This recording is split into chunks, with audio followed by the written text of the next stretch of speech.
संत समाज द्वारा लगातार सरकार की नीतियों का विरोध किया जा रहा है और इसी के चलते संत समाज ने इन नीतियों का विरोध करते हुए यूजीसी एक्ट को एक काला कानून की संज्ञा दे दी है। संगम की रहती पर चल रहे माघ मेले में लगे राष्ट्रीय परशुराम परिषद के कैंप में संत समाज द्वारा यूजीसी एक्ट का विरोध किया गया। उनका कहना था कि संत समाज न केवल सनातन सभ्यता के प्रचार प्रसार का काम करता है, बल्कि सनातन सभ्यता को लेकर जो लोग खिलवाड़ करते हैं उनका भी विरोध किया जाता है। यूजीसी एक्ट सनातन परंपरा का सबसे विकृत रूप है, क्योंकि जहां एक और काला कानून पास होने वाला है जिसे सनातनी परंपरा में तैयार किए गए वर्ण व्यवस्था को पूरी तरीके से बदलने का काम किया जाएगा, वहीं दूसरी ओर ये कानून सनातन में व्याप्त क्षमा, भाईचारा और एकता को पूरी तरीके से खंडित करने का काम किया जा रहा है।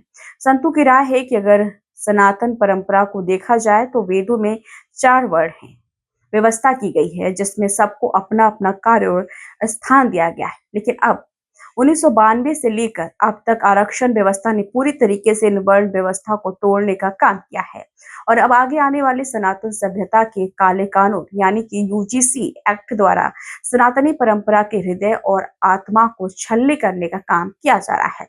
सर्वप्रथम देखा जाए तो वर्ण व्यवस्था में समान स्वर्ण, क्षत्रिय, वैश्य और शूद्र सिर्फ 4 जातियां थी और यह अपने कर्मों और मान्यताओं के आधार पर तय किए जाते थे। तभी भगवान परशुराम ब्राह्मण हुए भी और क्षत्रिय के रूप में पूजे जाते हैं। एकलव्य भी एक शूद्र जाति का था, लेकिन उसका स्थान अर्जुन के समान वर्णन किया गया है। बस ऐसे कई उदाहरण हमारे महाग्रंथों और काव्य में लिखा गया है। महाभारत में हिडिंबा पुत्र बर्बरिक की पूजा आज भी की जा रही है और उन्हें एक संत के रूप में पूजा किया जाता है। क्षत्रिय और शूद्र दोनों के गुण दिए हुए हैं।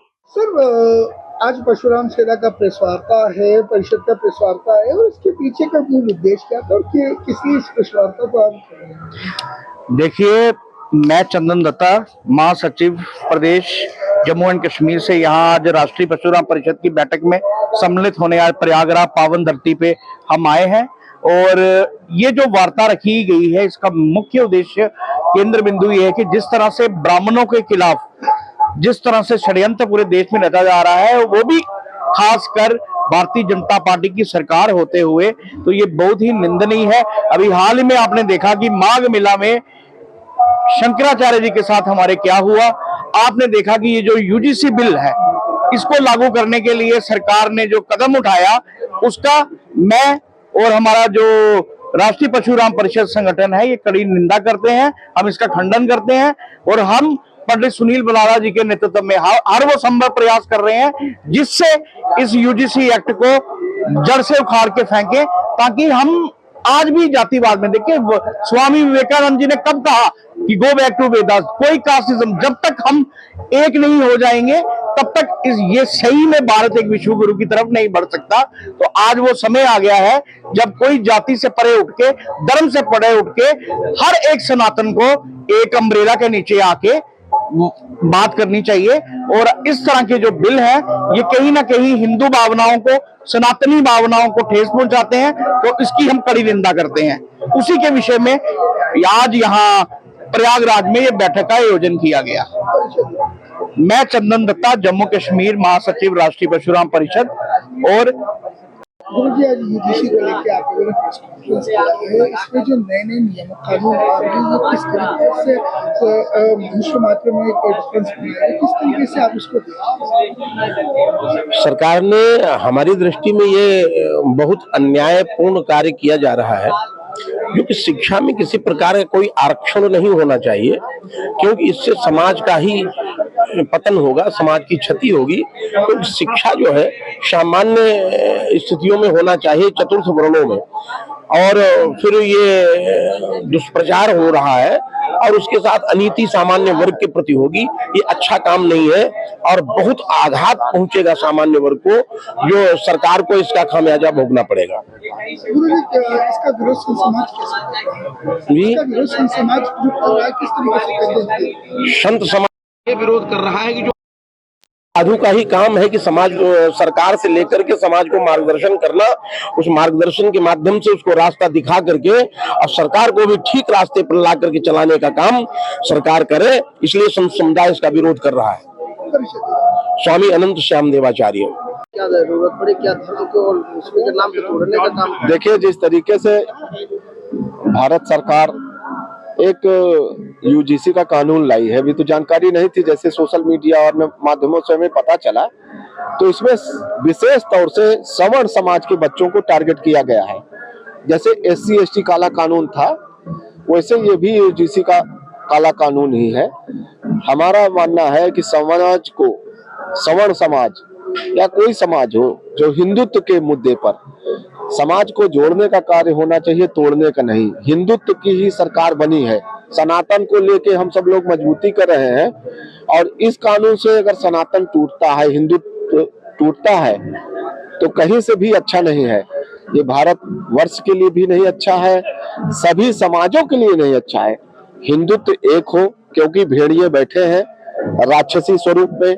आप देख लीजिए बांग्लादेश में आज क्या हो रहा है, पाकिस्तान में क्या हो रहा है, पश्चिम बंगाल में क्या हुआ, चारों तरफ देखिए ना, वो तो घात लगा के भेड़िए बैठे हैं, आपने उनको अवसर दे दिया। अभी भी समय है, वक्त है, कानून वापस कर लें, जिससे हमारा समाज विघटित न हो, हिंदुत्व एक हो, सारे हिंदू भाई भाई हैं, कोई अलग नहीं है। 4 वर्ण है, चारों एक ही है, एक पिता के जैसे 4 संतान, सब एक समान है। तो आप उनको बांटने का कार्य न करें। आपसे अपील है कि आप कानून को वापस कर लें। जैसे पूर्व के कानून है, उसमें हम ये नहीं कहते जो अगर किसी प्रकार का अपराध करता है उसको दंडित करिए, उसका हम समर्थन नहीं करते, लेकिन बिना जांच के, बिना समझे आप कानून थोप देंगे SC/ST की तरह, तो ये मान्य नहीं है। हम सब लोग विरोध करेंगे, समाज विघटित होगा, विखंडन हो जाएगा।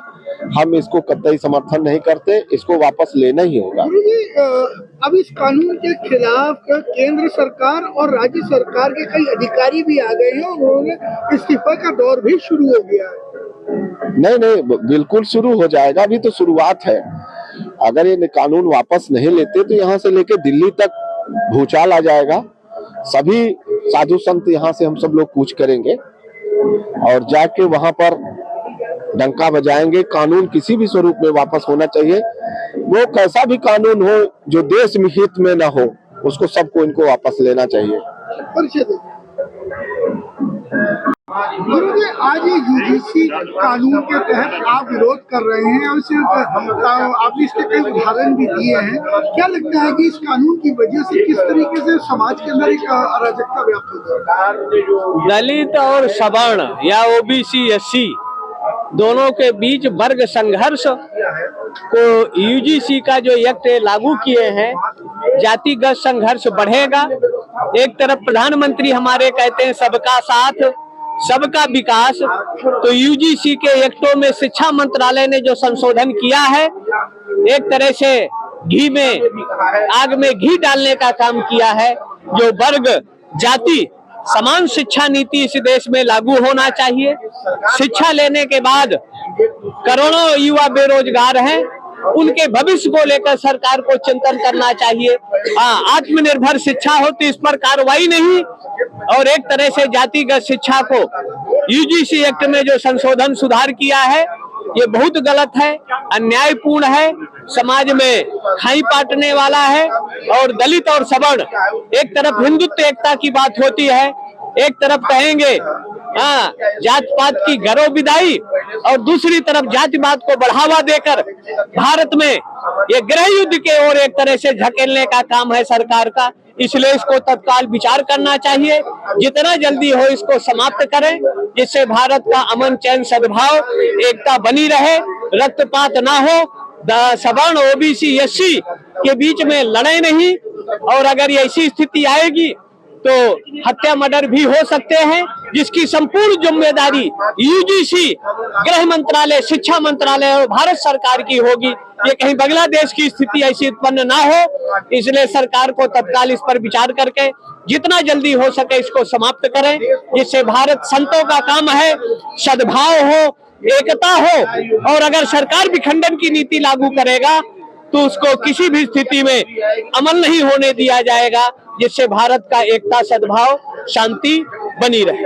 धर्म और जात को लड़ाने का काम तो नहीं किया जा रहा। ये जातिगत, जैसे मंडल कमीशन लाए, हिंदू को जाति जात पर लड़ा दिए, तो आज ये सरकारें जो है ईसाई और इस्लाम के पैटर्न पर हिंदुओं को लड़ाने के लिए, जिससे भारत को इस्लामीकरण किया जाए, ईसाईकरण किया जाए, इसके पीछे भविष्य की योजनाएं हैं कि ये दलित और सवर्ण लड़ेंगे तो ईसाई इस्लामीकरण करने में भारत को सहूलियत होगी।